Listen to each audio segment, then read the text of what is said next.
morning, everybody. Keith Engle here for TGI Sports Talk Sunday Stream of Consciousness. How's everybody doing today on this rainy Memorial Weekend Sunday? Good to have you all with us. We hope you're having a good Memorial Day weekend wherever you are. And please, I'll mention this several times through the show, please remember why we're celebrating this weekend. Take a minute between your beer and your burning of hot dogs. And remember those that, made the ultimate sacrifice so that you could eat those burned up hot dogs and drink that nice cold beer.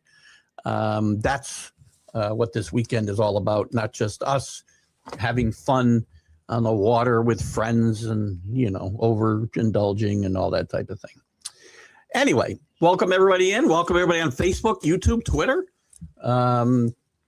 Welcome all the groups that will allow me to share, that might be sharing this now, and we'll share it later for sure. And we appreciate all of those efforts. Some of our favorites are always scrolling at the bottom. John Gonzalez from the Sports Authorities, Greg Rawlings from America's Pastime, the Love for Baseball, Flo and Can over at Bottom Line Sports. Great podcast that they do. Try to share it whenever I'm paying attention to Flo's messages. Let's Talk Sports, where we certainly have a good relationship. Was started by our good friend Dan Harris, and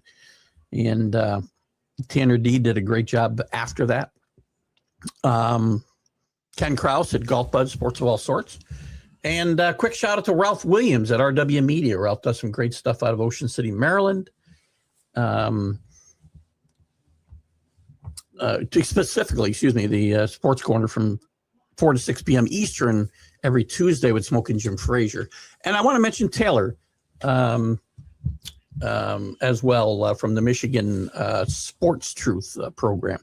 We'll try to fit Taylor. Taylor's been very diligent in popping in, and we hope he'll share some thoughts here at some point during the shows and sharing it to his site, as well as we will share his shows from time to time as well. So check out Taylor as well at the Michigan Sports, that's in Michigan Sports Truth Group, something. I'm sorry, Taylor, help me out. If you're here, Taylor, please put it up, because I'm butchering it badly this morning.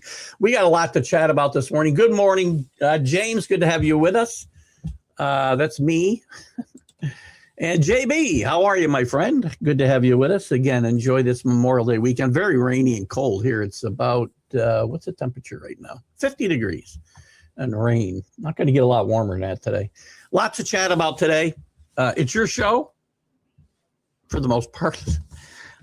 We got to talk about the Knicks up 3-0 and rolling. 10 straight wins now. This team's rolling. Everybody played great. Cavs don't have an answer for Jalen Brunson. They don't have an answer for anybody, quite frankly. Their defense has been atrocious. Harden's played better on offense, but the defense has been awful. Next, again, 10th straight win. We can talk about the Thunder up 2-1. Big game 4 tonight. Spurs really need to win this game. Wemby's been very, very good, but the Thunder's bench, SGA, is tremendous. But that bench is the difference maker between them and everybody else. And when the Knicks get to the finals, if it's the Thunder, they're going to have matchup issues as well. 73 points off the bench in game 3, and they're averaging probably 60 a game, maybe more. The NHL, the Hurricanes win in overtime last night to tie up the series with the Canadians. And listen, this is an international competition. I'm not a Canadians fan. I have stated, Danny, that the NHL is better when the Canadians are relevant. That's it. I'm happy to see them doing well. It doesn't mean I'm rooting for them. This is an international competition. We don't need to wave the American flag. This isn't. I wouldn't even make that comment if this was U.S. against Canada. It's not. In any event, I just want to throw that out there. We can discuss any of that. Vegas, surprisingly, up 2-0 over the Avalanche. John Tortorella working his short-term magic, which he's very good at. He came in with 8 games left. They hold a 2-0 lead, and they're heading home. So very, very strong lead there. Major League Baseball, Garrett Cole back with 6 scoreless innings for the Yankees. Wasted effort as the bullpen blows. Tim Hill blows this lead. The Yankees can't score any runs either, by the way. Trout Judge is in the middle of an RBI drought longer than he's had in his whole career. Rained out yesterday, probably a good thing for the Yankees. The Rays playing great baseball, one of the smaller payrolls, 24th in the major leagues, and they got one of the best records in baseball. Once again, after a few down years, the Rays find a way to get it done. Toronto's starting to play better. The Phillies are starting to play better. We got some teams like the Indians. By the way, we talk about low payrolls. I was checking out payrolls this morning. The Indians have the second lowest payroll in baseball, and they lead the Central.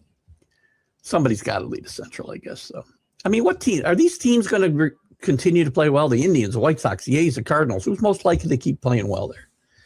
Who are the best teams? The Dodgers played well despite some early season struggles by certain players and injuries.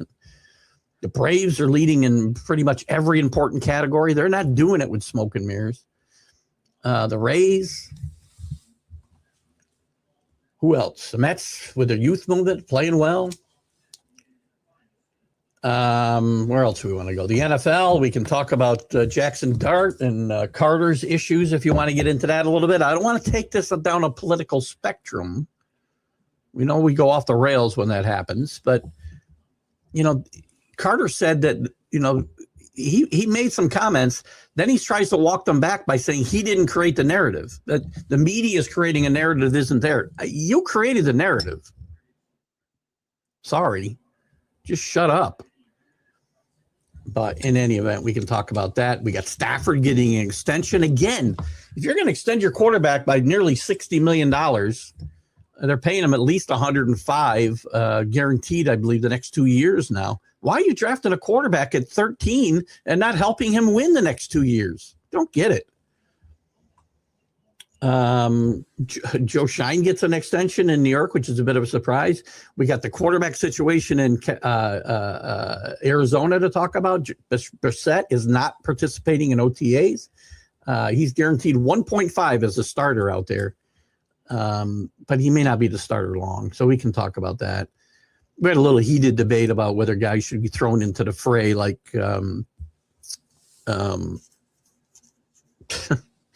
why is his name escaping me all of a sudden?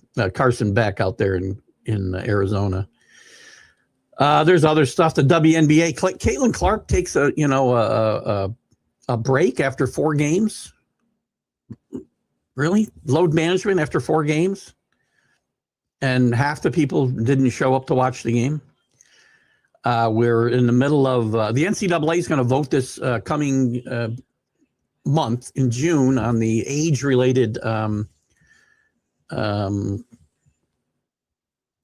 eligibility question. Sorry. And the NCAA also, we've got the women's softball. Alabama, Nebraska, Arkansas have already moved on. UCLA has moved on. We have 3 elimination games, I think, today, and then we've got conference finals in college baseball. We can talk about any of that. We can talk about Manziel and fighting an influencer who I never heard of. What's his name? Bob Mierney or something like that. Pummeled him in 1 round. I don't get it. But on another note, we had and we don't do a lot of NASCAR in this show, but just a tragic story with Kyle Busch, 41 years old, one of the greats in NASCAR over the last couple of decades, if not historically. Passes away this week at 41 years old, and we find out now he had severe pneumonia, which turned to sepsis, which if any of you have dealt with people who have sepsis, it's not a good thing, and you don't recover even at a young age often if it's not caught quickly and your organs all shut down. That's what happened to him. This is a cautionary tale for young people. You're not indestructible. If you feel sick, go to a doctor. So anyway, your show, guys. Let's do it. Let's do it. That's JB. Good morning again. Hello, Rick. Good morning. Good to have you with us. How do you tell somebody to shut up and listen? I'm sorry, Jack. If you're referring to that, I don't know. This could refer to a lot of things, I guess, Rick. I mean, Jack and I had I had to tell him to listen. He doesn't listen sometimes, right? He listens to his narrative, but not anybody else's. And I had to tell him to, stop waiting for your time to talk and listen. I mean, listen, and that's not talk behind Jack's back. I tell him to his face. You just saw me do it. I do it on our show. Not always, but when the time comes, you just got to say what you think. And I'm going to tell Carter to shut up too, by the way, if that's what you're talking about. I mean, Jackson Dart, this is not this isn't splitting the locker room. Again, there will be a narrative created here because of this, of a split locker room potentially because of politics. All he did was introduce the President of the United States at a rally in Westchester County. He was there to support Lawler, and who's probably his congressman as well. Guys can have different thoughts. Why can't any of us think differently than somebody else and not be hated on for it? I just don't understand. And if Carter and any narrative that comes because of this from here on out, Carter started it. So I just want to say that. It's you guys, and I know we've started a little slow with comments the last few weeks, but then we ramp it up. So I'll start talking here about the Knicks. Knicks are on a playoff run. Like, listen, in my lifetime's never happened. They haven't been to the finals since 1999, 27 years. They haven't won since 1973. You can do the math there. I think it's around 53 years. Knicks are playing better than any time I can remember. Don't give me the nonsense about look who they played. Well, the Thunder haven't played exactly a tremendous teams until they get to the Spurs. You can only play the teams that are on your schedule and the teams that are in front of you, right? And teams that had pretty good regular seasons. The Hawks were one of the best teams in the NBA in the second half of the season. The Knicks dismantled them. Who did they play in the second round? Philadelphia had just beaten the Sixers, come back from 3-1 down to beat the Sixers. Now they were beat up. So what? The Cavs had beaten the Pistons, who had the best regular season record in the East. And I know the East is looked down on as weaker than the West. Fair enough. But let's not dismiss what the Knicks are doing right now. 10 straight wins. They've won I don't know. I heard this number and I haven't been able to find it, but they've won 6 straight road games by 10 or more points. They're just getting OG to 100%. He played his best game last night since he got hurt. The previous 2 games in this series, he'd been very tentative. Had his moments, but very tentative about that hamstring. Last night, it looked like he was letting it loose. Playing really, really well. Jalen Brunson, there's no answer for. Jack brought up something this morning that, I mentioned that Jalen Brunson's the best player in the NBA, comma, not period, comma, who doesn't get talked about enough as being one of the top players in the league, being considered for an MVP. He's not in the top 3. And this should go through the postseason. I really think it should. Because nobody should be winning the MVP. Your team's not making the playoffs. You shouldn't be making the MVP, winning the MVP anyway. Well, I don't care what sport we're talking about. Because, again, to me, most valuable player is what happens if you take that player off that team. You take a bad player, or a great player off a bad team, they're going to be a bad team. You take a great player off a great team, if they're just as great, well, then he's not the MVP either, in my mind. No disrespect to that guy. That might be SGA. But you take a guy off a great team and they would win, 30 games. And that would be the case with Brunson. That'd probably be the case with Wemby. Probably be the case with Jokic, too. So, again, 2 of the 3 guys that were in the top 3 this year would still be where they were. But I'm sorry, we don't give enough credit to Jalen Brunson, because he steps up big in the playoffs. He steps up big during the regular season. I don't think they underachieved this regular season. I mean, they achieve whatever they need to achieve. They're going to go to the finals.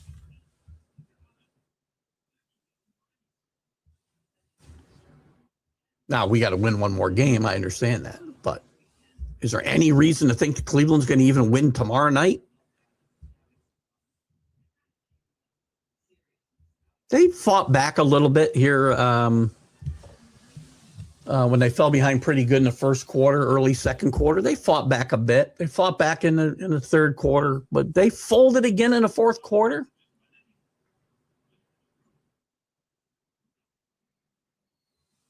Knicks bench, Shamat again with 14 off the bench, playing really well, 28 minutes off that bench. McBride played. Clarkson only 3 minutes. Interesting. Clarkson was really the guy off the bench for the Knicks most of the regular season. He's been banged up, but he's played very few minutes and contributed very little. Mitchell Robinson was only 9 minutes. It's funny, one of the narratives about Mike Brown was he uses his bench better than Tom Thibodeau. I would argue that as we get further along in these playoffs, he's going harder and harder on his starters, which is probably the thing to do. Thibodeau didn't have, Shamat was there, but he didn't have, Robinson was hurt last year. Clarkson wasn't there. Alvarado wasn't there. McBride wasn't quite the player he was now. He's contributed some decent minutes, not so much last night, but again, Brown's shortening that bench each game, it feels like. And I don't want to disrespect Mike Brown here. He's done a great job. My argument about Tom Thibodeau has nothing to do with Mike Brown. Nothing. Other than the fact that, he hadn't won anything. He won the same number of NBA championships as Tom Thibodeau. So anyway, Knicks on the verge of getting to their first final in 27 years. And the Thunder up 2-1. Listen, this has been a pretty hard fought 3 games. Wemby went off in game 1, and the Thunder still came back and forced overtime. That was their shot, right? They came back from that, won pretty handily in game 2. In game 3 in San Antonio, an important game, because again, theoretically, these series don't start till the home team loses a game, which actually happened in Oklahoma City, now that I think about it.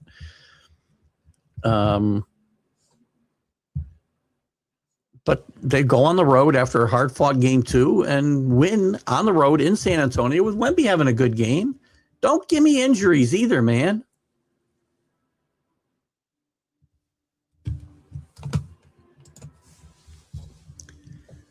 Changes are coming to the flopping rule. The herd went off and the flop wasn't in the top 5. There you go. Harden goes down a lot. SGA does go down a lot. I see him fall down with nobody around him. You know what they should do? And I don't like flopping either, Rick. Maybe they should do what soccer does, right? They hand out whatever, yellow cards or whatever. Not the biggest soccer fan, but I know that if you blatantly flop, you're going to get a card. And if you do it twice, you're going to be out of the game. If I'm wrong about that rule, somebody correct me, please. But the little bit I know about soccer, I learned from Ted Lasso, by the way. No, not this rule. But flopping is really something that was rampant in soccer, and they went and fixed it. NBA could do it as well. Now, the argument's going to be you don't want to see superstars get thrown out of the game. Well, they'll get thrown out of a couple of games, and they'll stop flopping, won't they? So, hello, Billy. How are you, my friend? Good to have you with us. Are you in town or traveling on some foreign soil today? Oh, speaking of foreign soil, where's my boy Danny this morning?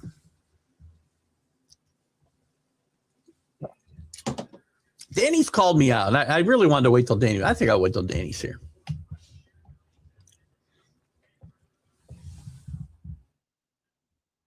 Well, I give him a chance to defend himself. So say good morning when you're here, Danny, would you please? Appreciate it. And everybody that is here, by the way, please do me a favor. If you're on Facebook or hello, Vincent's out there too. So don't be afraid to say hello in the comments, Vincent. If you're on YouTube or Facebook, please give a like, ring the bell, whatever you want to call it. You can laugh too if you think the show's ridiculously awful. Put a laughy face up. I don't care. But those engagements all help. We're really rolling in the dough here now. As much as I destroy Facebook, right? They've started in the last 6 months. We've started to get paid from them pretty much monthly. Not a lot of money. Not even enough to pay for my streaming access. But it's $50 a month. I don't even know for what. Right. But I do know, as I've started to learn, the engagement helps, whether it's comments, whether it's likes and shares. Guys, just when you see something from me, do me a favor, just give it a quick like. You see the shorts that come out, just give it a quick like. I don't even care if you watch it. Just give it a quick like. Brian's there. We're on flopping. SG Harden. Brunson's a flopper too. I agree. Rick had already mentioned SGA and Harden. LeBron has been, at least on this show, it seems the face of flopping, as Rick has many creative names for him. Hang on a second. What was I saying? Oh, but he's certainly not the only guy who commits this crime. And I think they should do what soccer does. I really do. Give out a yellow card. Again, am I right? They give out yellow cards, I think, for flopping or something like that. But if you do it more than once, you're going to get thrown out of the game. What do you have to evacuate from? The lunatics and... Never mind. 17%. I didn't see this stat.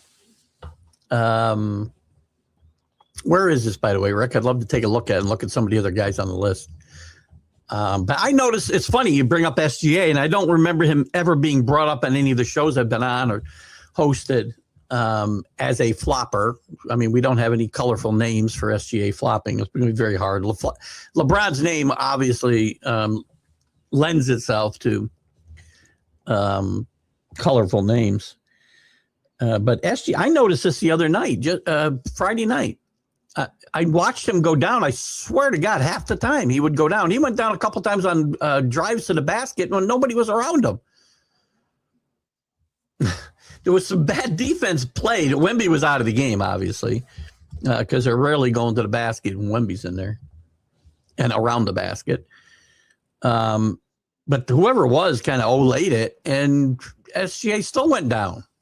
So he's either as coordinated as me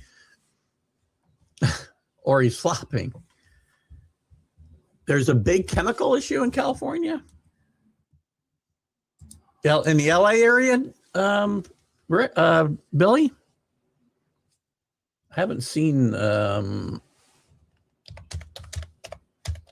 Let's check out. We hope Danny's okay then. California chemical leak. I don't remember seeing this last night. Did this happen over the night? Authorities urgently try to stop California chemical tanking. Oh, I did see this the other night on the news.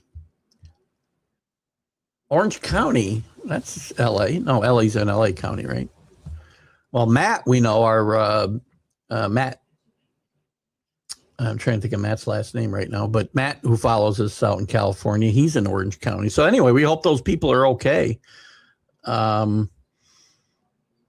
So they're evacuating, it looks like tens of thousands of people. I don't know if that affects Danny or not. We hope it doesn't. But thanks for that update, Billy. I had noticed this on the news last night, I think, and I guess I thought it was something that was under control, but apparently not. As I'm looking at this from 5:19 this morning. Scary situation. We hope Danny and his family and Matt and his family are okay, and anybody else not just people that follow us, everybody, obviously. We hope they're okay. Thanks for that heads up, Billy. Beautiful Memorial Day weekend. You'll hear me say this a few times too. Please, guys, as you're out there, not to make this too cliche, as I've said this about 100 times the last few shows. As you're drinking your beer and burning your hot dogs this weekend, probably tomorrow here in the Northeast because it's raining cats and dogs here. Please remember why we're able to do that, and remember what this weekend's all about. It's up or Monday's all about. It's about remembering those who made the ultimate sacrifice for us. I talked about Major League Baseball, and they do a great job. I get on Major League Baseball for a lot of things, but they do a great job honoring the military. They really do. And they're Al Bumbry, who was a Vietnam combat vet, and then was a great player, very good player with the Orioles in the 70s and 80s. He's being honored in Cooperstown at the Hall of Fame today for his service in Vietnam. So remember why we're able to celebrate, okay?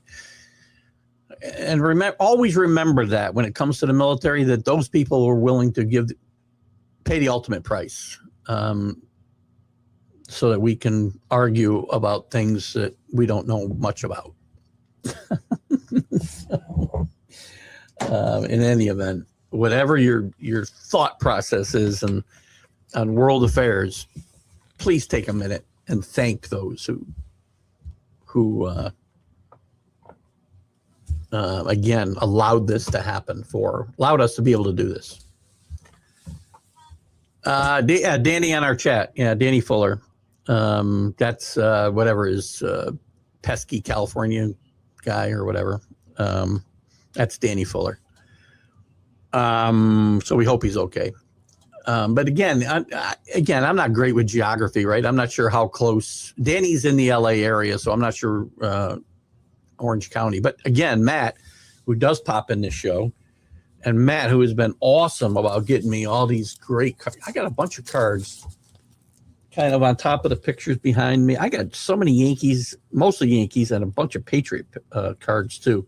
Matt's a big card collector, but out of nowhere, I'll get a bunch of cards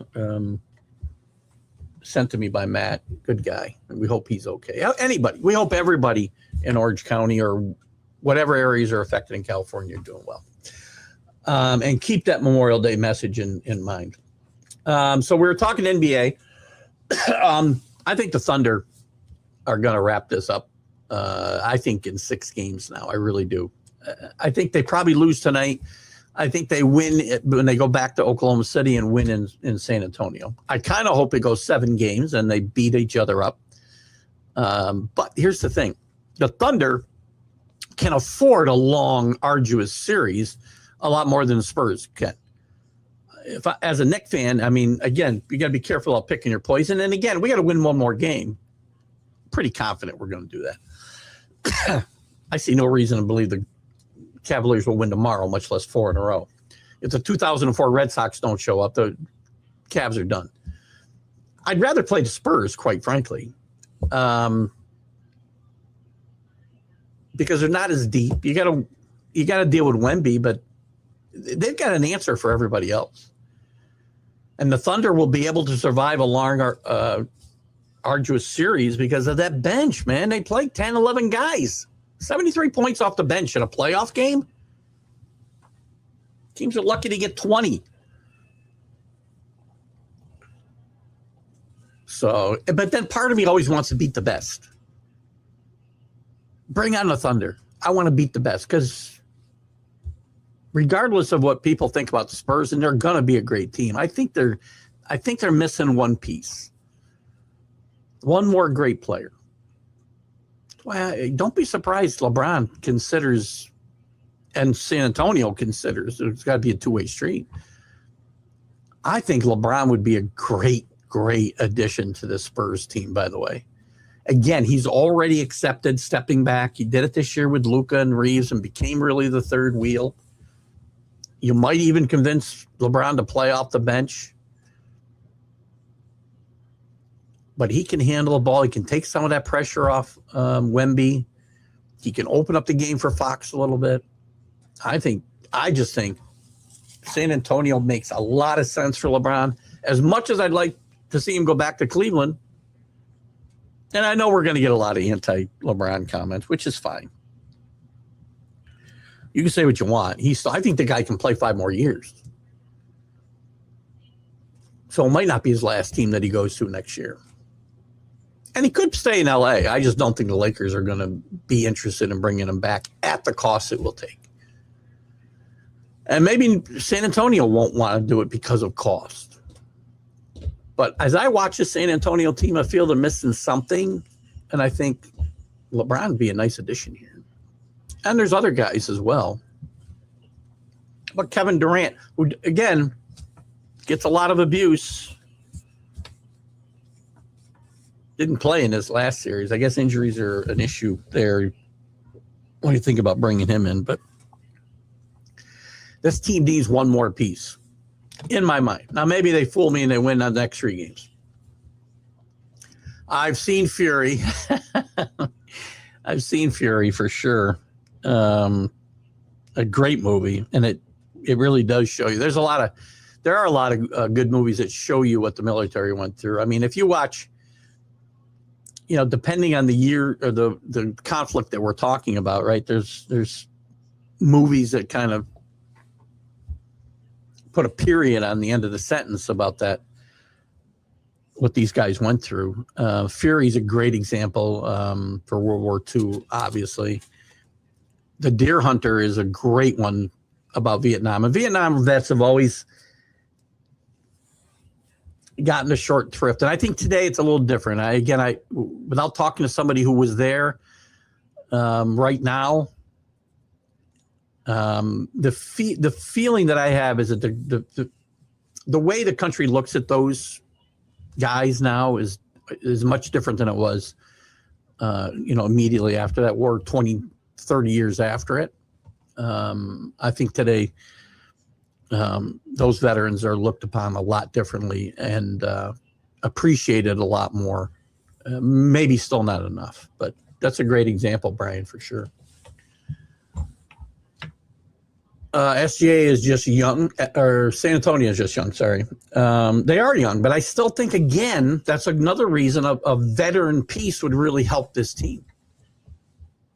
And there's other guys. I'm not saying it has to be LeBron. I just feel like it's a natural fit.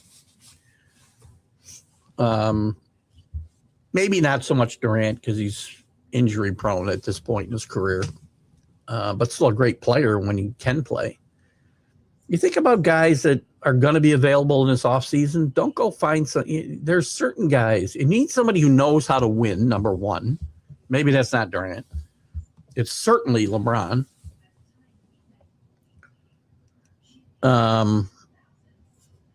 So anyway, we'll see. Again, what makes these shows go? Debate. So we can circle back. If you got anything else on that, we can talk about it. How about the NHL as well? We don't talk enough NHL, I guess, but there's been so much other sports to talk about. NHL. When the Rangers aren't good, I lose interest, quite frankly. But this playoff run has been very good. The Canadians, again, I will say, and it does not mean that this is not an international competition, right? This isn't the USA against Canada in the Olympics or the frozen, whatever we call that, the Four Nations matchup. You'll never see me root for anybody but USA. And I'm not rooting for Montreal. But I will tell you, again, every sport, I say this nearly every show, it feels like. Every sport is better when certain teams or programs are good, they're relevant. The NHL is just better when the Canadians are good, among other teams. The NHL would be better if the Red Wings and the Blackhawks were good. Anytime the original six is good, it's good for the NHL. That's why, and again, that goes to baseball. Baseball's better when the Yankees are good. Sorry. They are. It is. The NBA is better when the Knicks are relevant.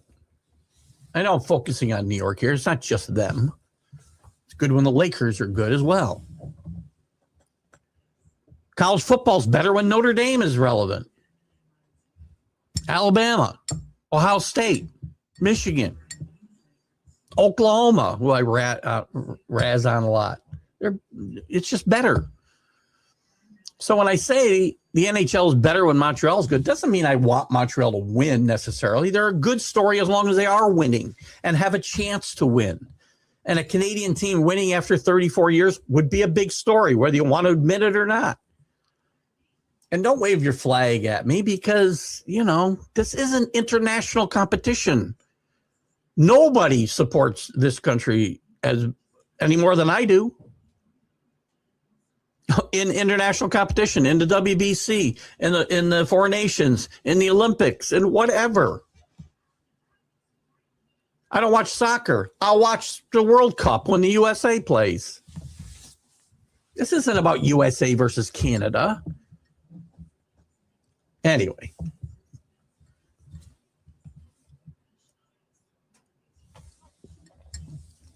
Great job by the Canadians. But the Hurricanes seem to have got their legs under them. Or I'm sorry, did I say Hurricanes?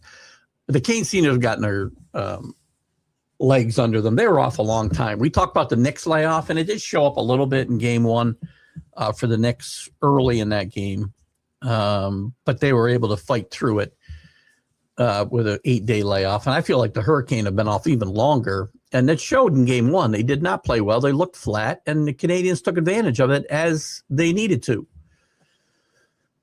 And their momentum didn't carry over from the third period of game one to yesterday. We did get to overtime. They did play well. But the Hurricanes are not walking all over this team, right? It seemed to be a foregone conclusion amongst the people who probably know hockey better than I do, that we're going to see the Hurricanes and the Avs. And I think we were talking about that in round one. Well, it doesn't seem like a foregone conclusion now, especially with Montreal tied at 1-1, and even more especially, I guess. Can you have two especiallys? Not sure. Like Perth education again, creeping up. But Vegas is up 2-0 and going home. John Tortorella is a very polarizing figure in the world of hockey coaching, and he always seems to get immediate results. He's kind of the Billy Martin of the NHL. He goes somewhere, does very well. Mike Keaton's another good one, except Mike Keenan's got Stanley Cup championships, and Tortorella, I think, he might have one, right, with the Lightning. I guess he does have one. So he's got as many as Billy. But he's the Billy Martin of the NHL. I mean, he comes in, he gets immediate results, and then he peters out.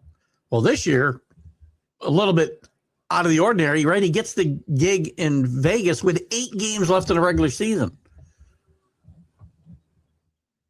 And Vegas has been playing great hockey, obviously, ever since, because they are up 2-0 on the heavily favored Avalanche. And they won those 2 games in Colorado.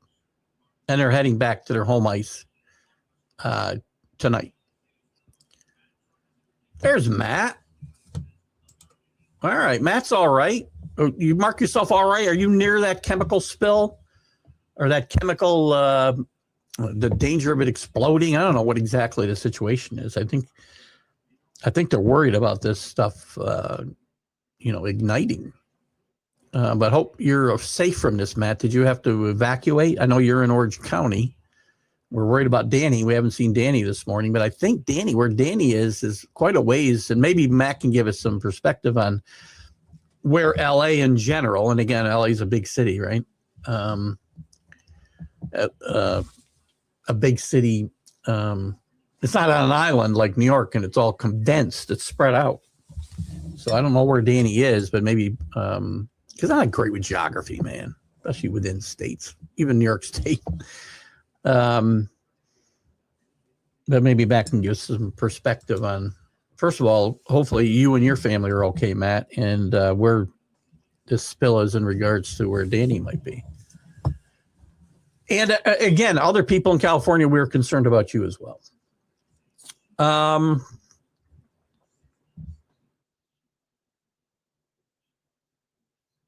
So that's the NHL story for the moment. We've covered some NBA. We've covered some NHL.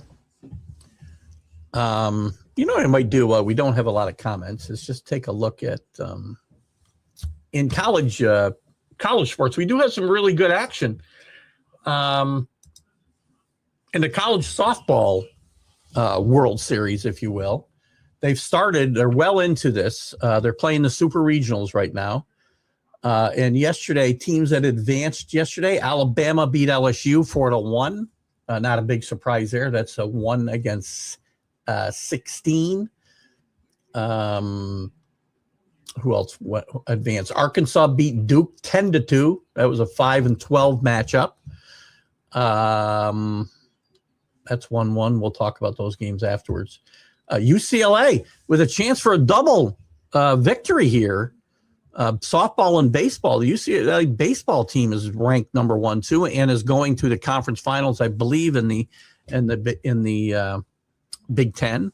We'll talk about that in a second.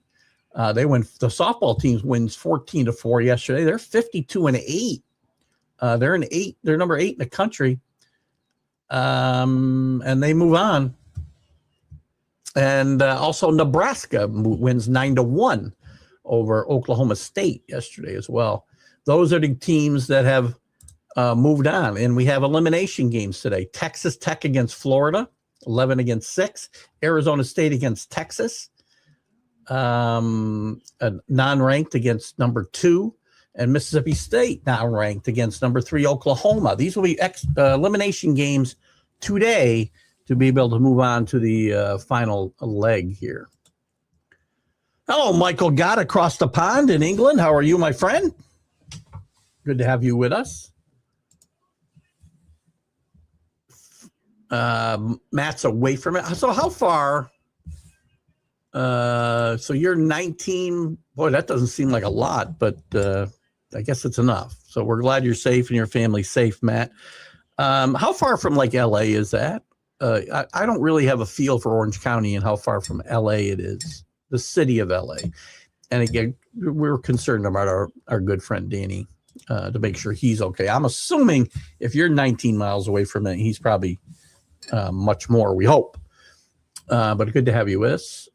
Good to have Michael with us. Michael, what's your take on sports this weekend? Are you able to take in any NBA or any NHL as far as hockey?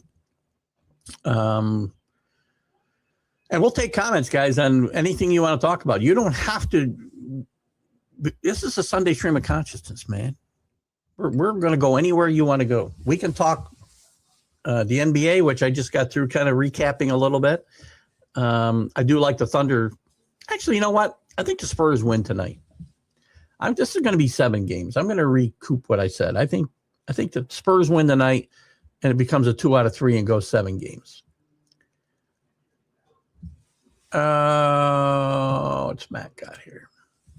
36 miles from Los Angeles to that area. Okay, so twice almost as far as where Matt is. So we're thinking Danny should be safe unless he's visiting family down that way. We hope he's okay. So yes, anything you guys want to talk about, it's up to you. But we've already recapped a little bit of NBA, a little bit of NHL. We're going to dive into some Major League Baseball here in a bit. I talked a little bit about Dart, Jackson Dart and Carter, and Carter tweeted out, about Dart introducing the president in Westchester County yesterday at a rally for Mike Lawler, who's a representative there. Might very well be Jackson Dart's representative. I don't think it's that big a deal, but Carter, what the hell? Sorry. Abdul Carter had tweeted out originally when he saw it something about, I thought this was AI. What are we doing here, man? Basically kind of knocking the way it reads, Dart for introducing the president. And, Jackson Dart has a right to do what he wants to do. This isn't during football season where I would say don't cause a distraction for your team. And then there was some chatter about, this potentially splitting the locker room, and Abdul Carter kind of walked it back. Actually, what he said first was, quote, thought this shit was AI. What are we doing, man? And then after that sparked a considerable reaction, he walked it back and said, me and JD6 are good. We spoke earlier as men. Y'all can keep y'all narratives. Well, Abdul, you created the narrative. Sorry. Now, will guys in the press seize on it and talk about, and make it something that it probably isn't, that there's dissension in the locker room? Yes, but you created the narrative for them to play off of. If you just kept quiet, that wouldn't have happened. So anyway, we'll see how that plays out. There's also the Stafford extension, which I didn't talk about in the NFL. Again, they give him another year at around $60 million, and I think it's $105 million that they're guaranteeing him the next 2 years. And yet, a 40-year-old quarterback who's still at the top of his game. Now, I understand you've got to have a quarterback at some point in the future, but Ty Simpson is not a slam dunk number one to be that guy.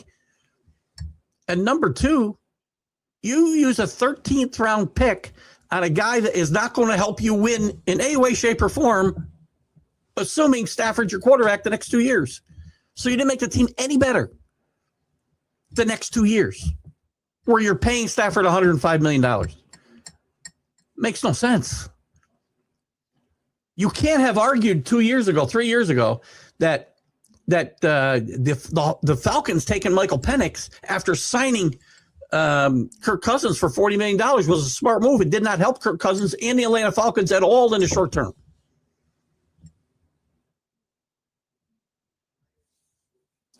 If you argued it then, you have to argue it now. And if you didn't argue it then, you should have. I don't know what to tell you. It makes this pick look worse in my mind. Now, they might think he's their quarterback of the future. There's no guarantee of that. They could have got a player that would have had an impact now and next year. This team didn't win the Super Bowl. You can't tell me they're already good enough to get there.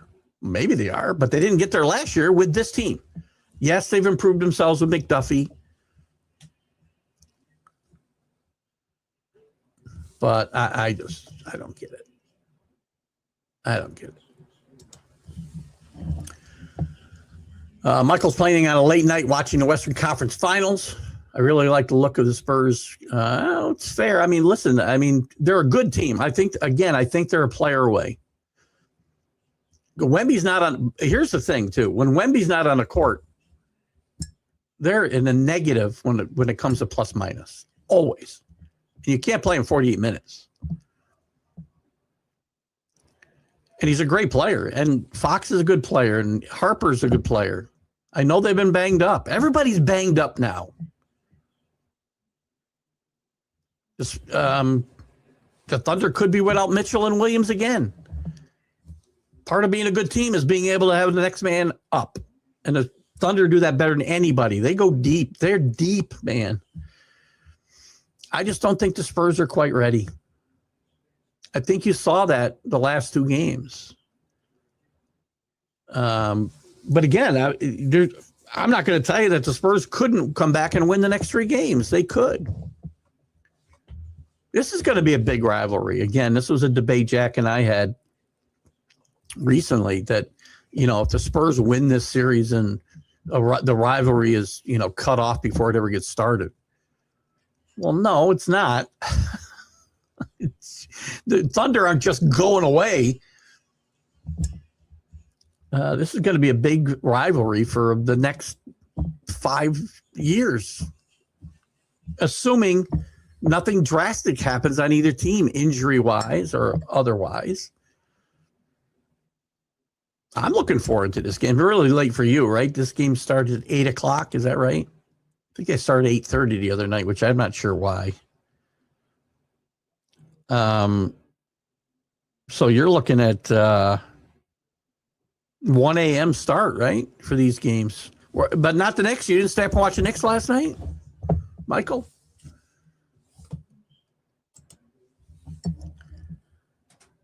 McMahon, Wells, Rosario, 3 guys aren't getting it done. Well, nobody's getting it done right now, Matt. I mean, this team's scoring like 2 runs a game for the last 15 games, except for a handful of games. If that. They're getting shut out, 2 runs. They wasted great effort out of Cole the other night. Judge is like on his worst RBI drought in his career. Grisham. Spencer Jones hasn't given them any spark. The Mets, compare us to the Mets. And again, the Mets are still, under 500, but they played better recently. Where are the Mets? The Mets kids have given them a spark. They had Benj from the beginning of the season. They brought up Ewing, who gave them a spark immediately. They brought up a couple more kids since then. And they're playing better baseball. I shouldn't say that. Now they've lost 2 in a row, but they're mired in last place. But they gave them a little spark when it looked like the season was just going to tumble out of control. The Yankees have got to do something. And keeping Volpe, I think they should have sent Volpe to the minors when Caballero came back. Either played him at shortstop because he played pretty well the last week. His batting average wasn't great, but he's getting on base, making the plays on defense. Caballero made a big error Friday night that opened the doors for the Rays to score 4 runs in the 8th inning, I think it was. And I like Caballero, but I don't like him every day. He's played really good defense for a month and a half, 2 months. 2 months. I just don't think that can carry out through the entire season. And if he's going to be your guy, Aaron, and Cashman, then you've got to send Volpe to the minors. He needs to play. He has no defensive versatility. He's going to start working out second base. Jazz isn't playing great, but you're going to tell me that putting an untested guy like Volpe at second base is better than playing Jazz every day, who's a very good defensive player, even though he's looking like a clown the way he dresses lately. But Volpe should go to the minors. If you want him to play second base, then teach him to play second base or third base or whatever, because they need a third baseman. Lombard is not lighting it up. I thought Lombard was very loud about the fact I thought Lombard would be up here by the All-Star break, and maybe he still will. But after really getting off to a good start at AA, got moved to AAA, and he's hitting about 100.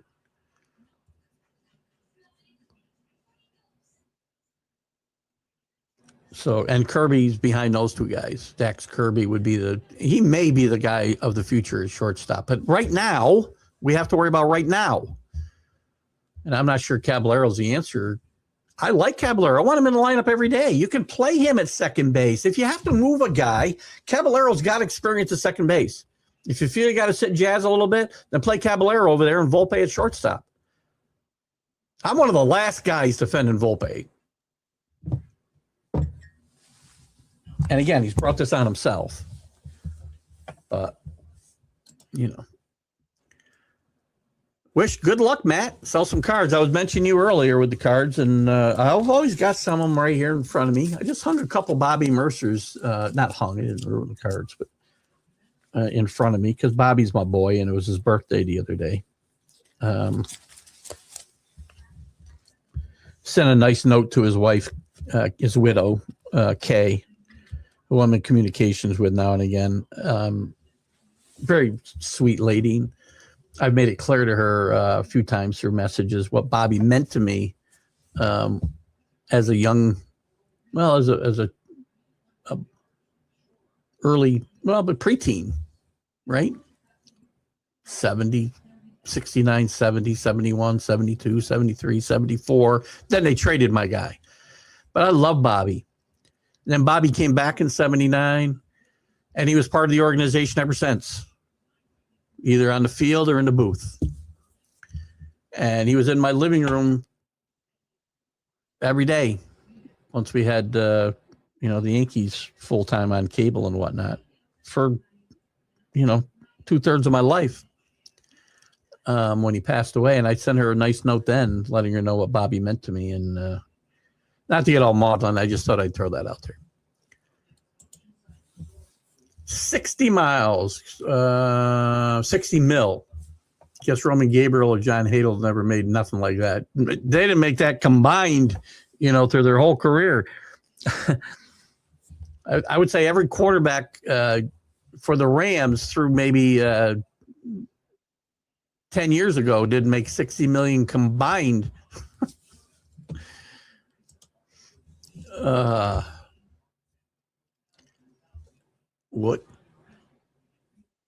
What's the UFC Freedom 250 Fan Fest? And where is it? If football, hello, Chris. Good to have you with us up in Canada. If football as we know it in North America was in the Olympics, would it only come down to America versus Canada? That's a good question. It's picked up, there is more football in Europe since, I'm not a big proponent of international games, right? But the games, playing more games in Europe, I think has picked up the game in Europe a little bit. But I do think it would be but we'll find out, I guess, with flag football to a certain extent, right? It's not the NFL. It's not football as we know it. But I'm not sure what's going to happen with these other countries. And by the way, when it comes to that, so to answer your question, I think it would, without giving it much other thought. I mean, I don't think there's enough football being played anywhere else for it to not come down to America versus Canada. And another thing, I just mentioned the flag football now is an official sport, Olympic sport, at least for this next games. And when this happened, there was a lot of discussion on the shows that I go on, and I don't know if we got into it on this show or not, that, the best players in the NFL should go play in this. Well, remember a month or 6 weeks ago, whatever it was, there was an exhibition of NFL players. Tom Brady played. So again, some of these, Jalen Hurts played. They weren't all old guys who have been retired. By the way, Brady played pretty well in that game. But they got destroyed by the guys who actually play flag football. The guys who do that, I don't know if I want to say professionally, but, it's a vocation for them, not an avocation. They got beat up very badly in all the games that got played that day.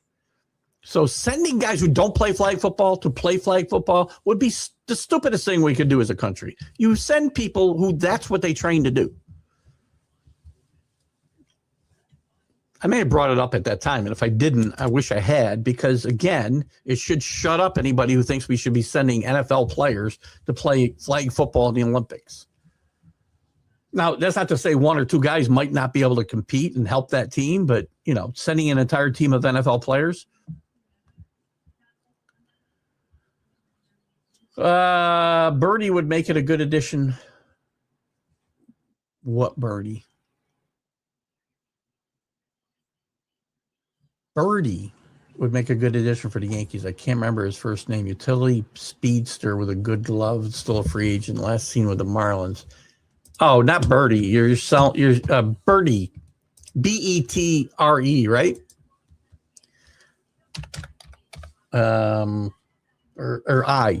Bird, I think. Yeah, Josh Birdie. I think John Birdie. I think you're talking about.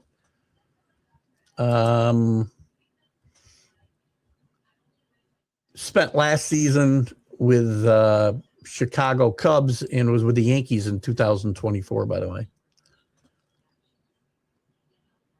Had 74 plate appearances with the Yankees. Last year with the Cubs, he had 11 stolen bases. With Miami in 2022, he stole 41.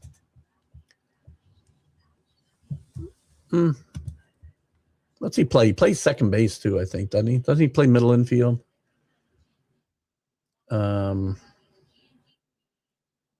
Here he is.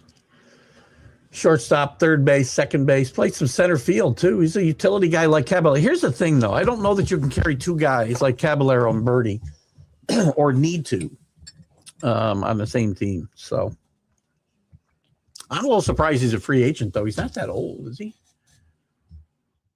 I want to say he's 30. Oh, he's 36 years old. Jeez. Good grief. Since we're talking some, what are we talking? Baseball or football? I guess we're talking both. So we talked about Stafford, and kind of ridiculous. Joe Shine gets a extension in New York. Again, when John Harbaugh came in there, there was some talk about what the power structure would look like, what the flow chart would look like, and it's basically. And we don't know what John Mara's situation is. He's got some health problems. I'm sure he's still heavily involved in big decisions like hiring John Harbaugh. But Harbaugh is reporting directly to him. And Joe Shine is kind of, he's doing, the busy work of a GM that John Harbaugh can't do as a coach. But obviously they're working together. They must have worked well during free agency, during the draft, or Joe Shine wouldn't be getting this extension. I really thought when Harbaugh came in here, it would be only a matter of time before Joe Shine decided to spend more time with his family. But obviously they work well together, and John Harbaugh wants him around because I guarantee this extension didn't happen without some conversation with John Harbaugh. So good for Joe Shine. Jacoby Brissett is holding out from OTAs. He's only getting paid $1.5 million guaranteed this year as the starting quarterback of the Cardinals. Didn't play horribly last year, but this is a bad football team. It's 5.5 with incentives. He wants a raise. Listen, I don't even know that he's theoretically going to be the starter. They brought in Gardner Minshew, who's a nice backup. I don't want him as a starter either. But this team is not ready to compete yet. They're doing some good things. They've got some decent pieces on offense. Jeremiah Love, still not a good offensive line. Defense is horrible. And they took Tarson Beck in the third round, and I'm not throwing him to the wolves. I don't know that he's ready to play unless he just lights it up in camp. I don't know that I'd put him out there and risk losing my quarterback to low confidence issues. I would want to play Brissett or Minshew maybe this year and get Carson Beck in some games and maybe play him more steadily later in the year. But we've seen a lot of young quarterbacks, and most recently the Jets did it with Zach Wilson. They put him in when they aren't ready to play, number one. And number two, they don't put him in a position to succeed.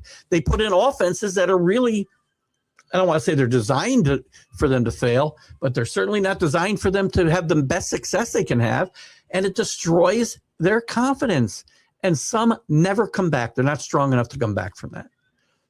Other guys have been. Peyton Manning had a horrible rookie year, but he's mentally tough and came back and became one of the best quarterbacks in NFL history, obviously.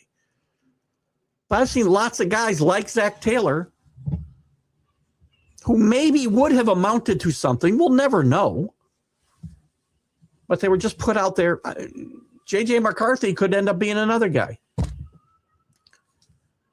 They were put out there before they were ready and not in a position to succeed, and they just folded.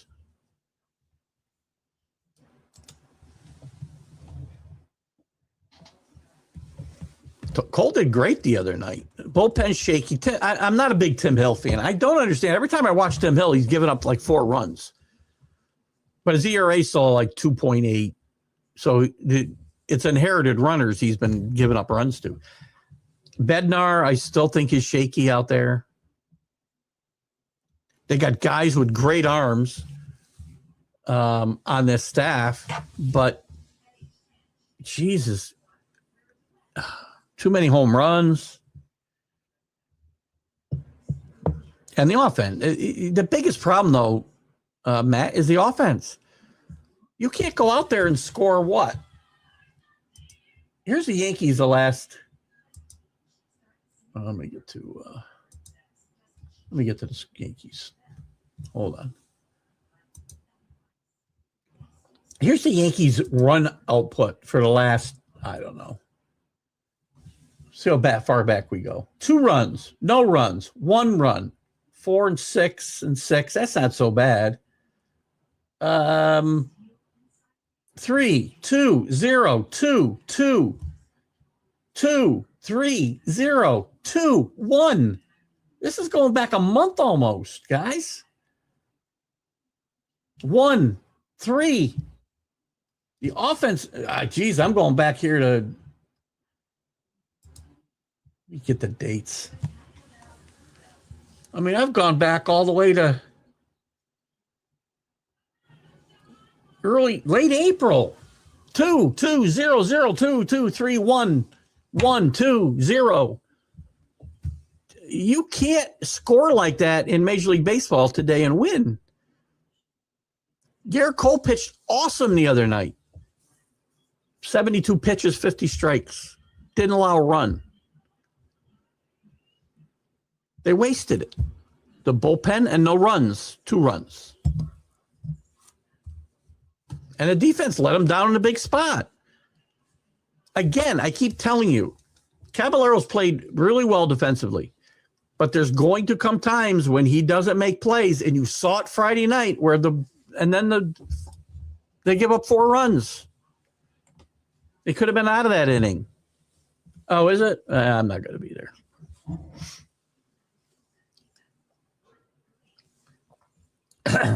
They can invite me free, and I might go. Where are we going to hold it? We haven't got the new ballroom built yet. Hello, Neil. Good to have you with us. Yankee bullpen walks too many batters. Agreed. Duvall's got great. He's one of the guys that's got great stuff, by the way, Duvall. But he's always walking guys, giving up home runs. I don't think he trusts his stuff. Trust your stuff, man. I agree. You know, I'm always accused of, seeing the glass half full with the Yankees and the sky's falling. This team will make the playoffs. This team is not ready to win championships. I'm sorry. The bullpen and the offense. Matt Liston, I mean, again, look at these guys and what they're hitting.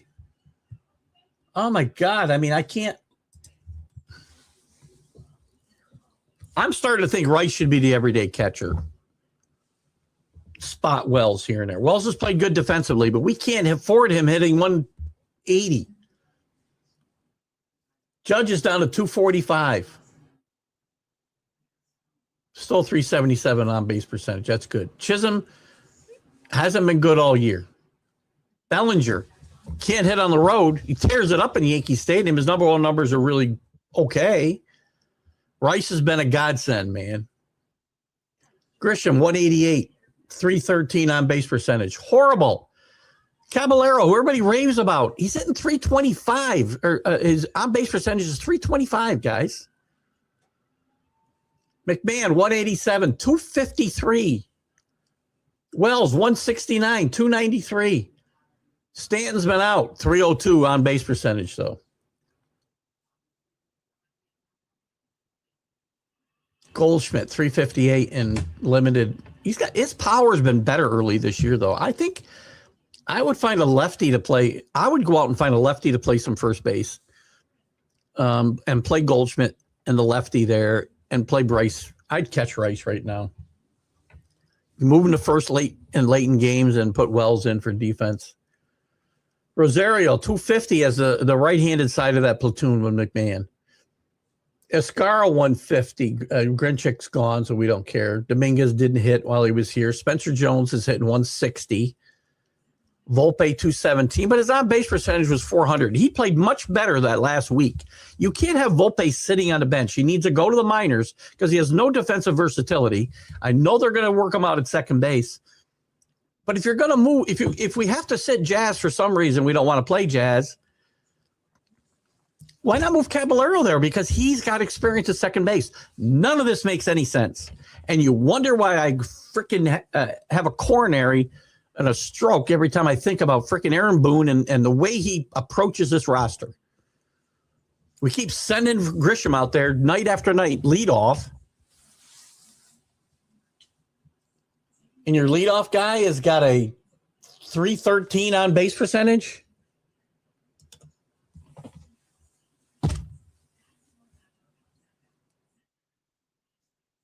That is sad.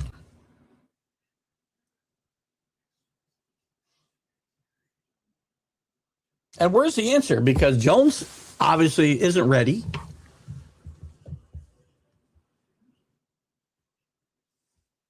Lombard can't be ready. He's hitting 100 at AAA since they moved him up from AA.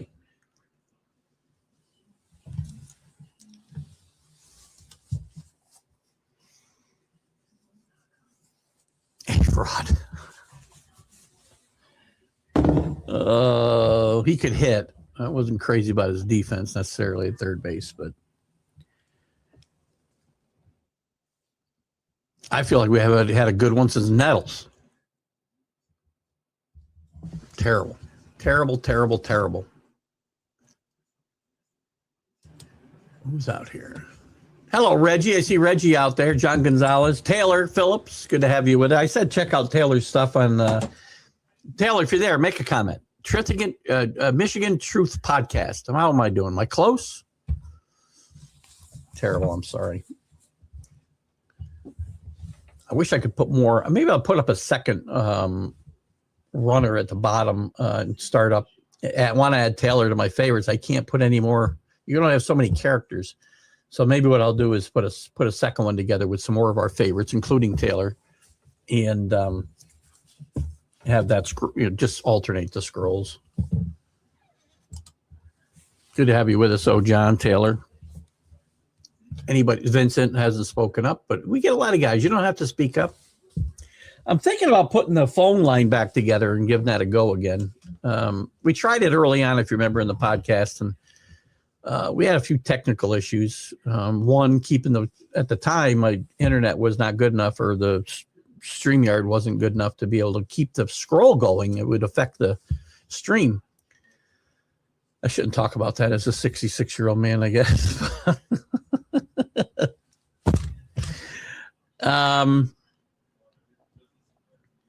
Billy, you're a Giants fan. I don't want to make this.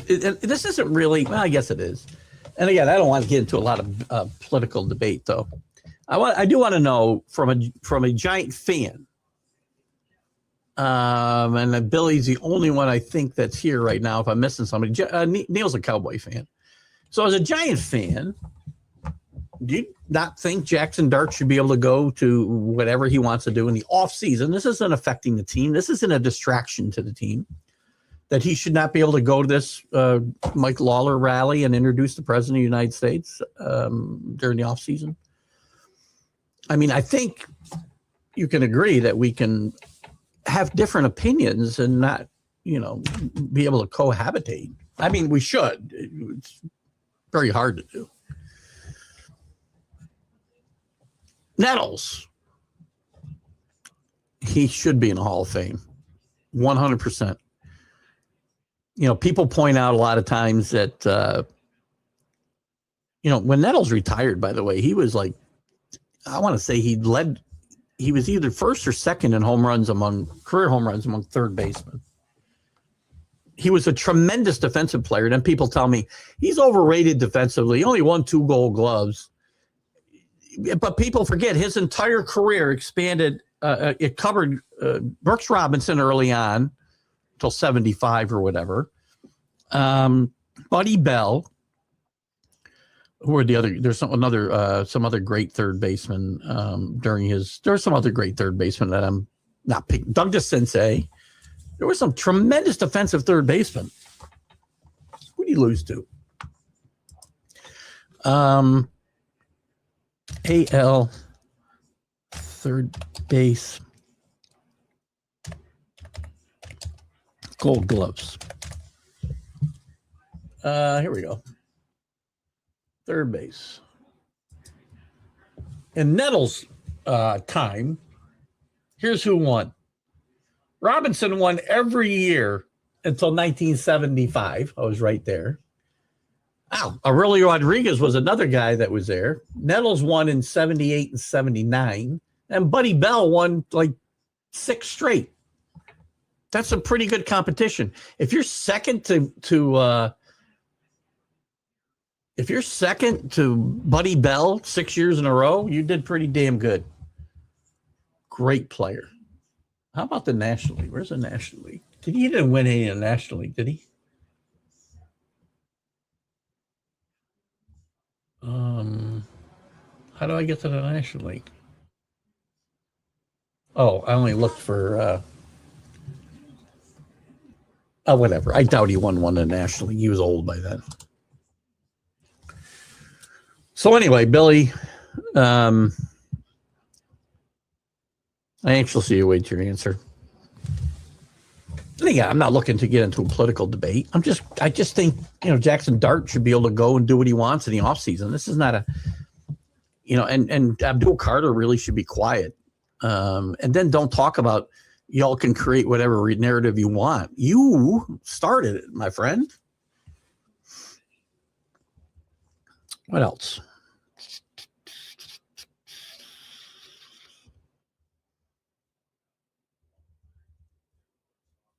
I was going to get to the college baseball. I guess we'll wait till Wednesday to talk about that.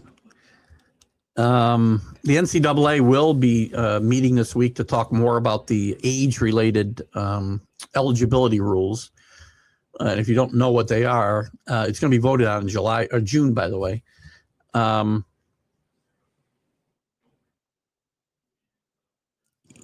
You'd have 5 years to play, not 4. Over 7 years, and guys can sue for 8 years of eligibility. You'd have 5 years to play whatever you can play from the time your high school class graduates or you're 19 years old, whichever comes first. That's it. Then you're out. Your eligibility is up. Somebody will take it to court when this passes, I'm sure, because now there's money involved. So we'll see whether that happens. And I thought there was going to be some other movement tied to this, but it looks like they're going to be content with pushing this through now and not tie anything to it with the transfer portal, because there was going to also be talk about another rule being tied to this where you had one transfer without penalty. You could transfer more than once, but you're going to have to sit out seasons and whatnot. And again, the 5-year eligibility is going to hamper that as well. Can't afford to sit out seasons if you only got 5 years of eligibility. So we'll see whether that happens. What else in the NCAA? Brendan Sorsby's suit against the NCAA. The judge recused himself from this trial, so they're going to find a new judge.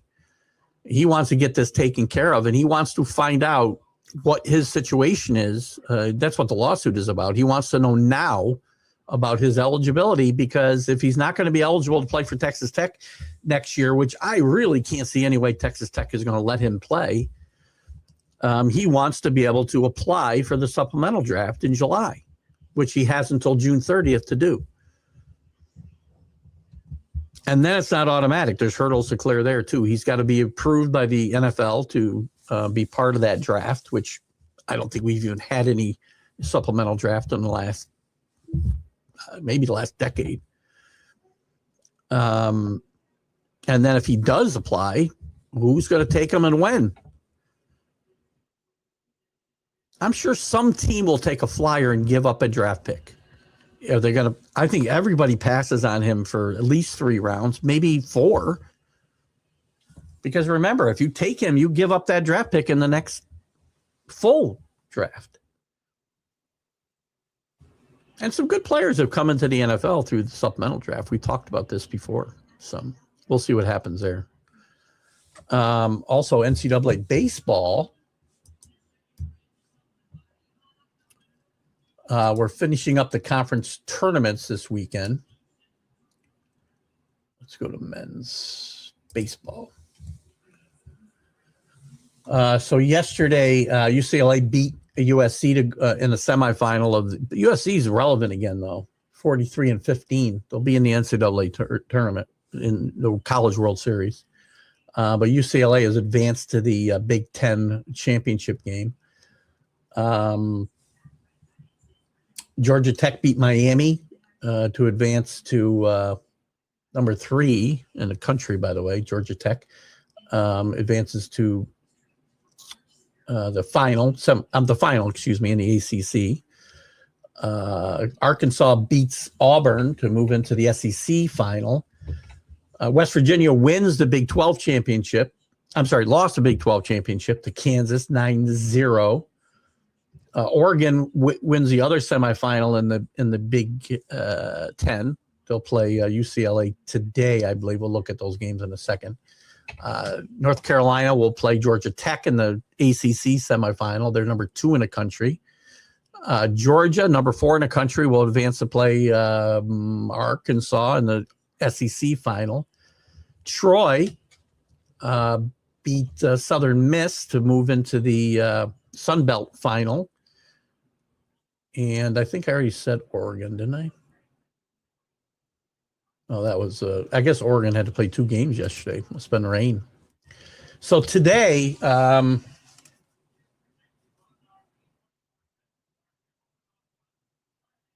take it back. Troy has not advanced to the final.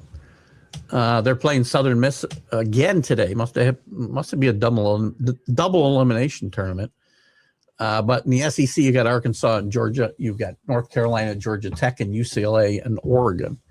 All games that are played during the day today. So get some day baseball in the NCAA. What else?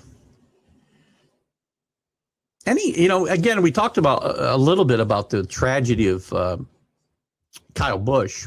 I don't know if we have a lot of NCAA fans, and we got a bit of a smaller crowd today, I think, because of the Memorial Day weekend. And again, I'll say to you, since I haven't said it in about 45 minutes, please, as you're out there drinking your beer, burning your hot dogs or your hamburger or whatever it is, remember why we're celebrating this weekend and tomorrow specifically for those that made the ultimate sacrifice, so that we can do that, so that we can argue about whether Jackson Dart should be in Westchester County at a Mike Lawler rally.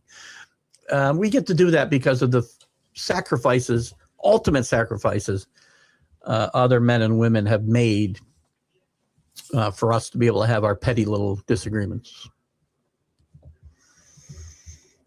So please keep that in mind while you're having fun the next couple of days. I know I will. What happened? Kyle Busch, I started to talk about. Again, a tragedy. And people, I know he kind of relished the villain. He kind of relished the villain role in NASCAR. But he was very successful, and he was also really successful in getting the truck series kind of more popular. As NASCAR's lost a little bit of its luster the last few years, Kyle Busch has been one of the bigger stars, and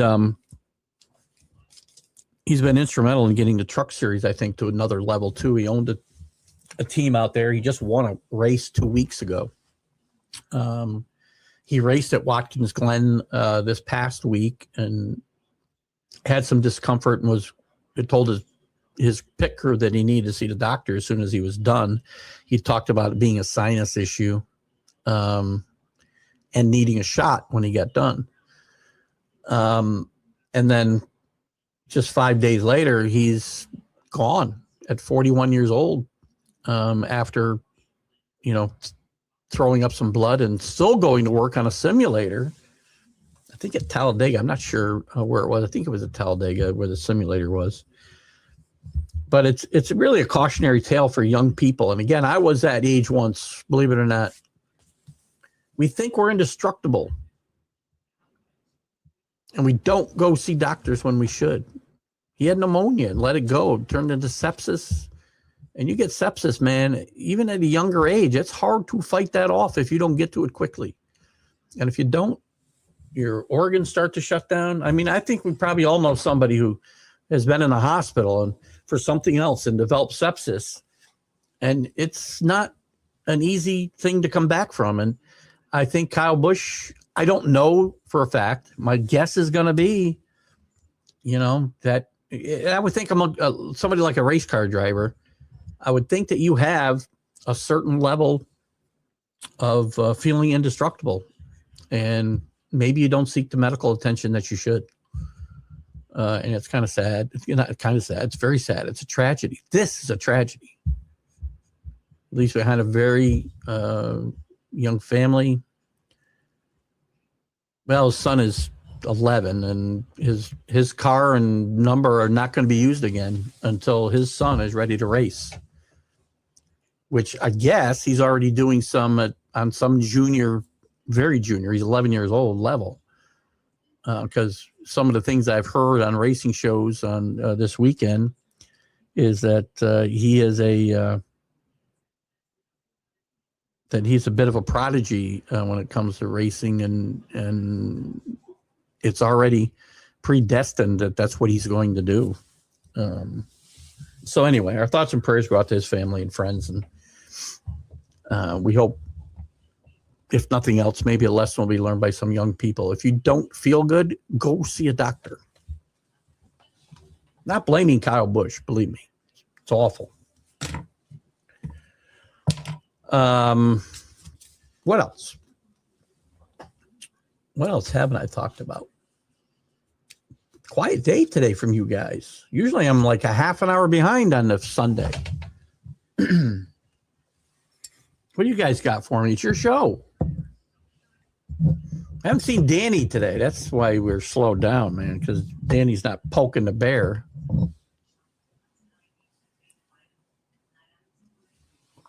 We may be retiring the Itch Award in Danny's name, because, man, he has been full bore on me. If it's not ABS, it's Canadians, it's the Knicks, it's... Fortunately, I have broad shoulders. I have this theory. When somebody's picking on you, they're leaving somebody else alone. So I've always been able to take it. Now, yes, I have my breaking point, right? I snap sometimes. And I wish Danny was here because I wanted to chat with him a little bit about this whole Canadian thing, where he keeps putting up, the American flag like this is some great international competition in the Stanley Cup playoffs. This is the Stanley Cup playoffs. This isn't the Olympics. This isn't the Four Nations face-off. This is not that.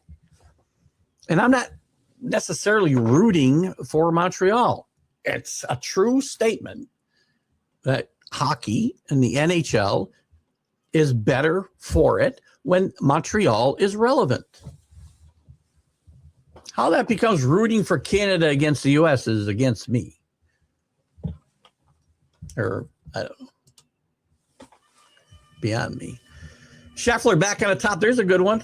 We don't talk a lot of golf because I think it's you and I the only ones that care about it, Neil, but that's fine. Scheffler back on top of the leaderboard, tuning up for the a U.S. Open and a Travelers Championship. I can't put those two things in the same sentence. It's a very good tournament, the Travelers, but it's not the U.S. Open. Now we have the U.S. Open and the Open coming up in the next 2 months, obviously. Quite a tournament last weekend too. I thought, Neil, a lot of fun. And I do hope we get out to play, by the way. I've actually joined up here to one of our local country clubs. I've played a decent amount of golf. Not very good, by the way, because I'm having a lot of trouble. I bought some new irons, and I'm just having a lot of trouble, because I bought senior shafts, knowing that, I wasn't going to spend money again at my age. This is my last set of golf clubs in my mind. And I'm still struggling a bit getting the tempo down with these senior shafts. So, and the driver, I go through drivers like crazy. I buy drivers and I got a whole bag full of them here because I go back to an old one that I have, and I did it again. I bought a new driver and it's got a senior shaft, and I've just been too freaking quick with it, and I'm all over the place. So this past week, been able to get out 2 to 3 times every week because the weather's been mostly cooperated. Monday was atrocious out there. But we're struggling a bit, but we're starting to make a little bit more solid contact here. And didn't score well the last time out. In fact, I scored better every other. It was probably my worst scoring round, but I made better contact. Couldn't putt. Had a lot of trouble. Yeah, we'll have to put something together. We're going to be away in June and July a little bit, but we'll figure something out. Please do DM me. Hello, CA. Good to have you with us. Texas A&M eliminated in the SEC tournament, but Texas is still alive, are they not? No, they got eliminated too, didn't they? Let me see. I think Texas went out. Didn't Texas lose yesterday? I guess Texas lost before yesterday. So your Texas teams have not done terribly well in the SEC tournament, as we're in the finals, and it's Georgia against Arkansas. So, but they have the real tournament in the World Series, college World Series coming up here starting next week, I believe, right? So that'll be fun. What else you got for me, CA? Everybody else has petered out on me a little bit. I guess it's a holiday weekend. It's kind of quiet. Jack and I will be on tomorrow morning, by the way, at 8 with our normal weekend playbook. Recap the Knicks, obviously, and the Thunder tonight. See how that goes, and probably talk some NHL, maybe a little baseball, maybe a little football. Who knows? So I must have lost Billy, or Billy doesn't want to answer me on my Jackson Dart question. That's okay. Again, I don't want to turn this into, I don't want to turn this 10 miles of highway into 20 miles of ditch, which I often do when I go down this path. But we'll see. What else I got going on? Let me see if I can find some other stuff to generate some conversation here. Listen, Wemby's been very good in this playoff, by the way, but he's not carrying his team himself. I'll say again, I think the San Antonio team is one guy away. And I watch this team play, and I really think to myself, boy, LeBron would fit really nice here. Now, whether that fits for LeBron and the Spurs, money-wise, culture-wise, maybe he doesn't want to live in San Antonio part of the year. I don't know. It's not a bad place to live, from what I know. But we'll see. You go to let's go over here. Darvin Ham will be part of Jenkins' new staff in Milwaukee, by the way, a former Laker coach. Speaking of LeBron, Taylor Swift and Travis Kelce were courtside for the Knicks and Cavaliers the other night. For some reason, Travis decided to chug a beer. I think I saw him pass out later in the later on in the game. So hopefully that whole thing goes away, right? Get married. I don't know when they're getting married. Hopefully before the season. Hopefully I don't have to, hear a bunch of stuff about Travis Kelce and Taylor Swift going forward. What do you got? What am I up to today? No, that's not. It's raining, so anything outside, it's going to be a washout all day today, and it's 49 right now. It's been going down actually since I got up, but 50 is like the high. So we're taking my dad, my 90-year-old dad, and my stepmom out to lunch. We're going to have a nice lunch and chat a little bit. My wife's birthday was last week, and we didn't get together with them because we've been traveling.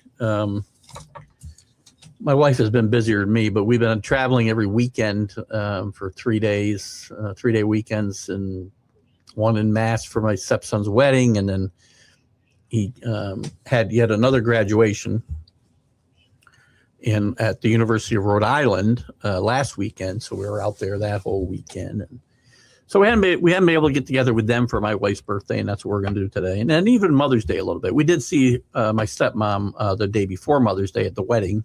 But we haven't been able to see them since then.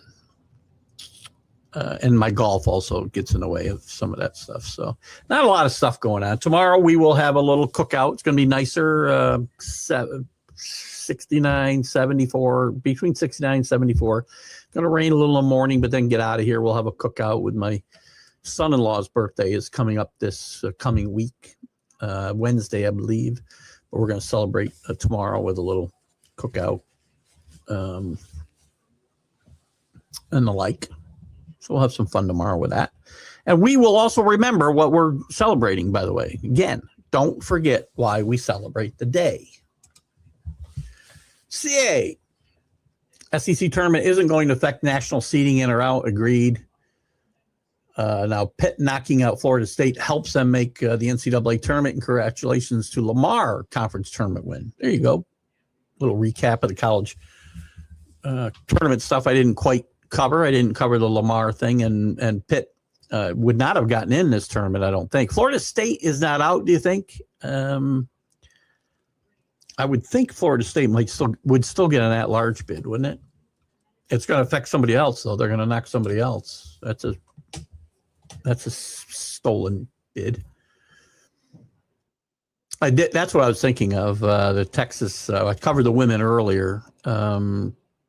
Texas needs to win today to get in. Alabama, Nebraska, Arkansas, UCLA. I think there's somebody else I missed. Maybe not. Are already in. UCLA with a chance for an interesting double tournament win, as the women are very highly ranked and a chance to win the softball World Series, and the men are number one in the country as they head into the Big Ten final today against Oregon. They'll probably be number one, I would think, no matter what, right? CA, as they head into the College World Series. So a chance for a unusual. I don't think it's unprecedented. We may have had this happen just recently, and maybe CA can help me out there. I feel like just recently we had somebody win both the women and the men's championships. Florida State loses possible seed a bit. No kidding. However, they will host a regional in Tallahassee. Interesting. I thought they'd have locked up. They were top 25 heading into this tournament, weren't they? It does sound, if it's around 50 degrees, then it must be time for a birthday. There you go. Happy 64th birthday to Greg Briley. Outfielders such as Ken Griffey Jr. and Jay Buhner often spoke about his professionalism when they were young. I do remember him playing with the Mariners back in the day, for sure. And if two guys as that are standouts, like the two you just mentioned, looked up to him, then he was somebody to look up to. Yeah, I know, right? It is funny to say UCLA versus Oregon. And again, with the Big 12 coming back this coming year, I had another college thing I wanted to talk about. Reminded me.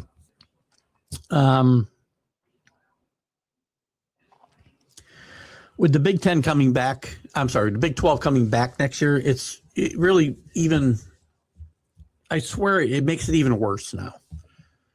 It was a shame when the Big 12 went away because 125 years worth of history was gone with it.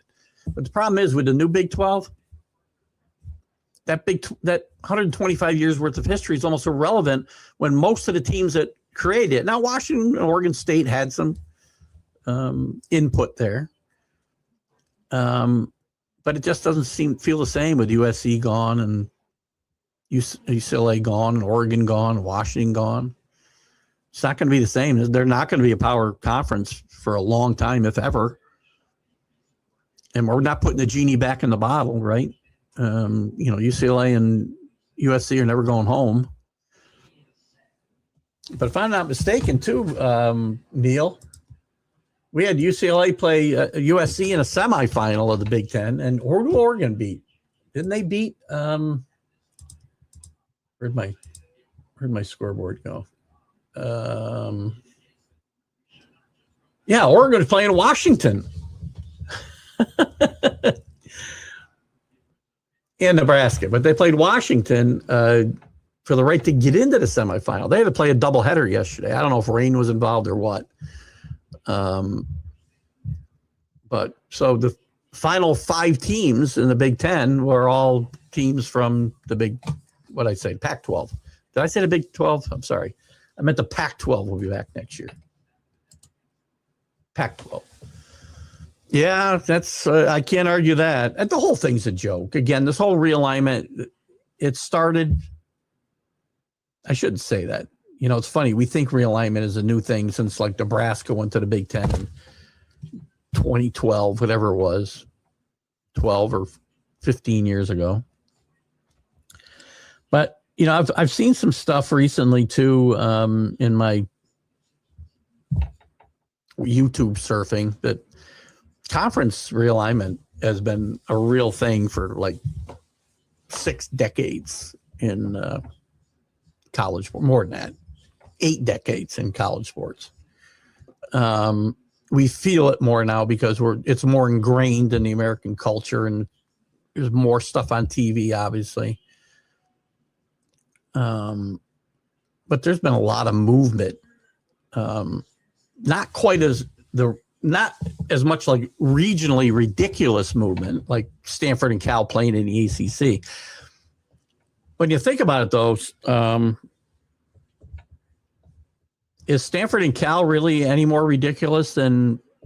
So the furthest east they can come is, well, I guess they can go to Boston.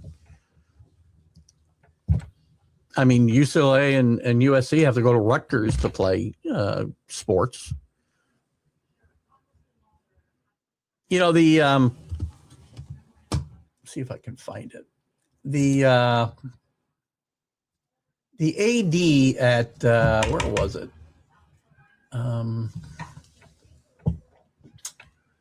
Can't seem to find it now. Where was he at? Let me find college football. By the way, we're still arguing about a 2014 tournament.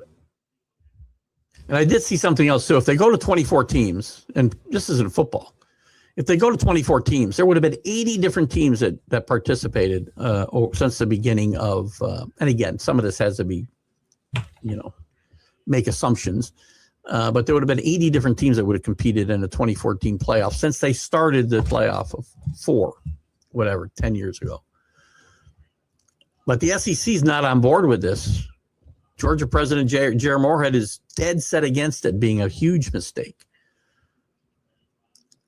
But the Big Ten has really the power now. They have a little more power than the SEC, I believe. And they feel very strongly about it. All of their teams are behind it. And I saw quotes from the Minnesota, PJ Fleck, and from Pat Fitzgerald at Michigan State. Yeah, they should be all for it because they've got no chance of getting into a 12-team tournament or even a 16-team tournament. It's very unlikely those teams would ever make it. Both of those, Michigan State, I think, would not have made it. I'm sorry, they would have made it once, maybe twice, in a 24-team tournament since the inception of the playoff. And I think Minnesota would have made it once. But that tells you how weak that tournament would be, because they haven't sniffed a 4 or even a 12-team tournament. Those two schools. Michigan State got in one. I think one of the 4s. Rumors about Texans center Jake Andrews' risk of being cut makes the team's offseason moves look scary for the FC and the rest of the league. If the Titans run the ball better and the defense, listen, that defense is going to carry them as far as they can go. I'm still not crazy about the wide receiver cores unless Nico Collins is 100% healthy, and I don't think they're going to run the ball. Their offensive line should be better, and it has to be better. I mean, that great defense can only take you so far. Because when you run into other good defenses like they did against New England, then C.J. Stroud is exposed. And I don't think Montgomery, to me, they keep bringing in running backs that are probably at the backside of their career. They bring in Mixon. They bring in Nick Chubb. They bring in Montgomery after these guys already have a lot of miles on them. So I'm not amongst the people who think that this team is going to run the ball tremendously better. Number one, the offensive line has to get better. And number two, you keep bringing in running backs that don't have as much left in the tank as you might think. Now, maybe Montgomery fools us. Maybe that offensive line will make up for the fact that, he's not running on a full tank anymore. But I feel like they need some weapons. I mean, we don't think they need more weapons on offense? Not to compete in the AFC South, but to compete for a championship? Let's see. So David Montgomery's a running back. Nico Collins, Jaden Higgins, Tank Dell, healthy? I don't think he's gotten healthy. Dalton Schultz, again, okay, not great. I just don't feel like there's enough weapons for C.J. Stroud and this offense to keep up with. Certainly, they're never going to be as good as that defense, the way that defense is constructed today. And they've got to decide whether to pay C.J. Stroud too, by the way. They took care of Will Anderson. Now they got to decide what to do with C.J. Stroud pretty soon. I think they've got another year, but you're either going to extend him or risk losing him. And what do you pay him? How do you figure out what to pay C.J. Stroud?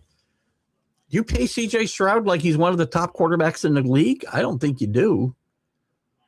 But if he hits free agency, he's going to get money because it only takes one dumb owner. And the jury's still out with C.J. Stroud when it comes to me.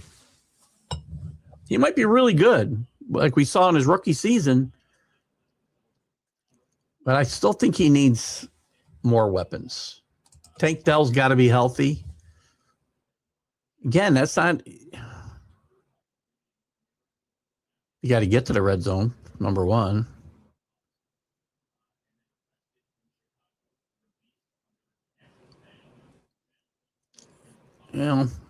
Listen, I've given the Texans some because of guys like you bringing it up, most likely. But I paid a lot of attention to the Texans because they have the best defense in the league. Maybe, probably a tad better than Seattle. Seattle's really good.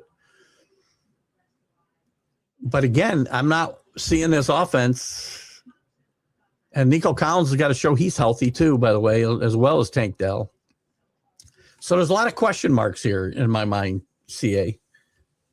I mean, if those question marks go the right way for the Texans, well, then they might be really good. If all that stuff works out right, if Nico Collins is healthy, Tank Dell is healthy, if the offensive line is much better, and Montgomery has a little bit more left in the tank than I think, then this offense suddenly is much better than I'm talking about it right now. That's a lot of ifs. So to me, I'm not ready. I'm not writing this team off, by the way. because a team with that kind of defense, you don't have to do much. You don't have to score a lot of points. Just don't turn the ball over. That's going to be the key. Don't turn the ball over on this offense, because that defense is too good to just dismiss them.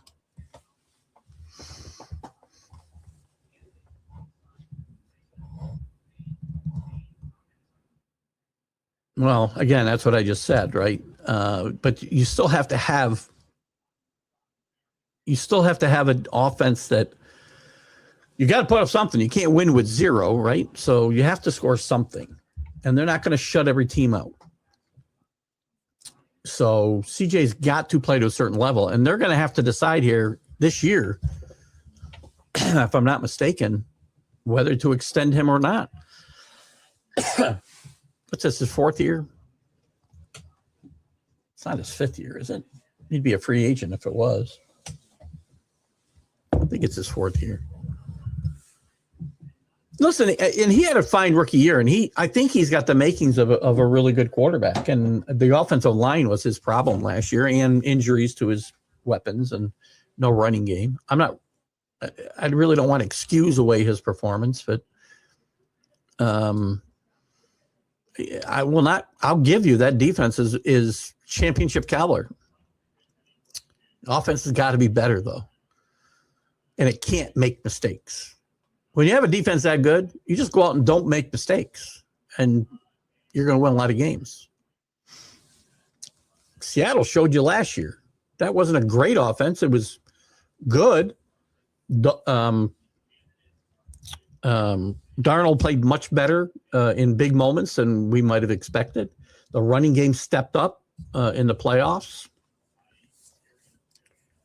And their defense was just, again, their defense got better and better and better as the year went on. So they showed the formula is there. And should they be able to, here's the thing. They don't have the running game in Houston that they had in Seattle last year. They had a two-headed monster that was very good last year in Seattle. And now they got question marks there as well. But Houston doesn't. And again, they could. This is why we play the games, right? We're prognosticating here in May what's going to happen in November and December. I expect this team to be in contention in the Central and probably make the playoffs. And once you get there, anything can happen. Patriots offense wasn't lighting it up during the playoffs last year. The defense carried them to the Super Bowl. But you see what happens when the offense just doesn't do anything in the Super Bowl.